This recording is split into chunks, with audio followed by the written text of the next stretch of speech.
Up with the shot advantage. How do you, I guess, assess the flow of that game? Yeah, it took us. That's a good, real good hockey team, and they came out obviously hard, as good teams do. It took us a while to figure out how we needed to play. We talked about before the game. We couldn't get to the game plan in the first. We did in the second and third, and looked much better, played much better, but. The first obviously took us out of the game. That way we couldn't get the score back even.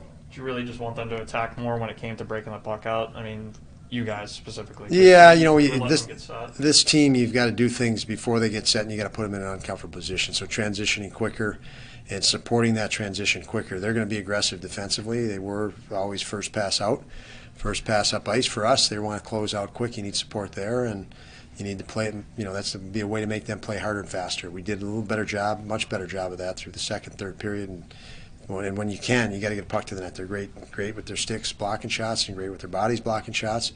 But it's a lot of stress when they got to go back to their goaltender to get a puck. And we couldn't, we didn't focus well enough on that early. We got much better as the game went.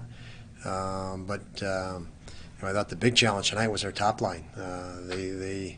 They were not sharp early and competitive early, and that was a big difference. And the Eakin line, on the flip side, who hasn't got a lot of ice time, they were outstanding. They were engaged immediately, and that was, you could see the contrast even in those two lines tonight was based on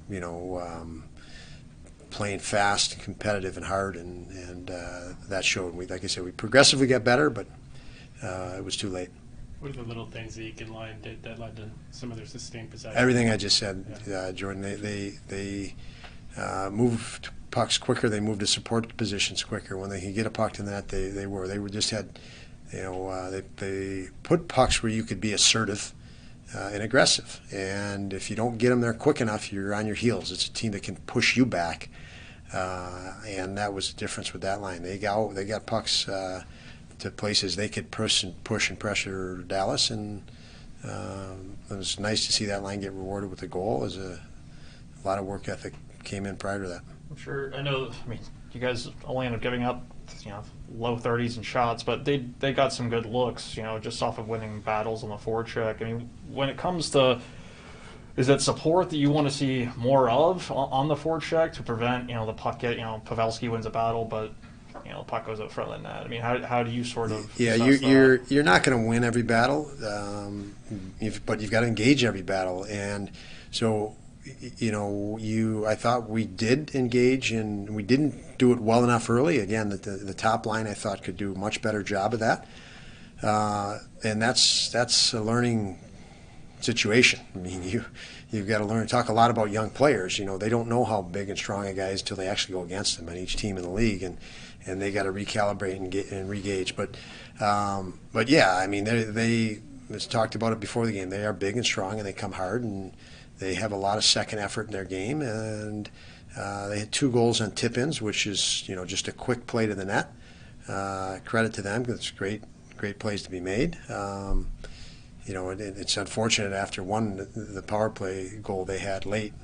We had enough pressure. They had to break out 6 times on the power play, and they had that one quick chance, and it's in the back of our net. And it's a good, experienced players and hockey team. So, at this point in the season, I mean, St. Louis, Dallas, you've got a lot of really good teams on the schedule. With just the process you guys are going through as a group with a lot of young guys, how do you prevent frustration from sort of setting in and still prioritizing winning while also having that process development be in the background? That's an absolute challenge to fight off frustration. But we know as an organization, we do feel that that takes organizations out of it when you just start overreacting to loss or losses, and we just have to keep plowing ahead and push each guy to be better, and we will continue to do that.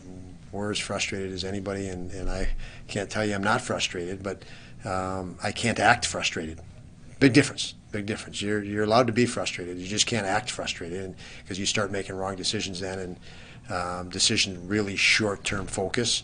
And I know it's hard. It's hard on our side, obviously, but we just can't have the short-term focus with when you're faced with the adversity we are right now. You guys put up a lot of shots against Jake Ottinger in the second and third periods especially.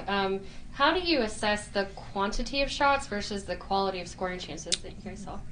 Yeah, I mean that's interesting because you want to.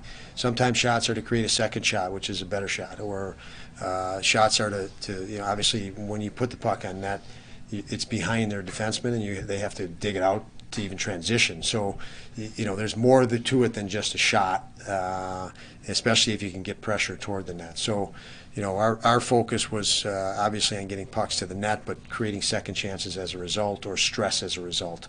And I thought we were much better. We obviously, when you do that, we limited shots back against us because of that.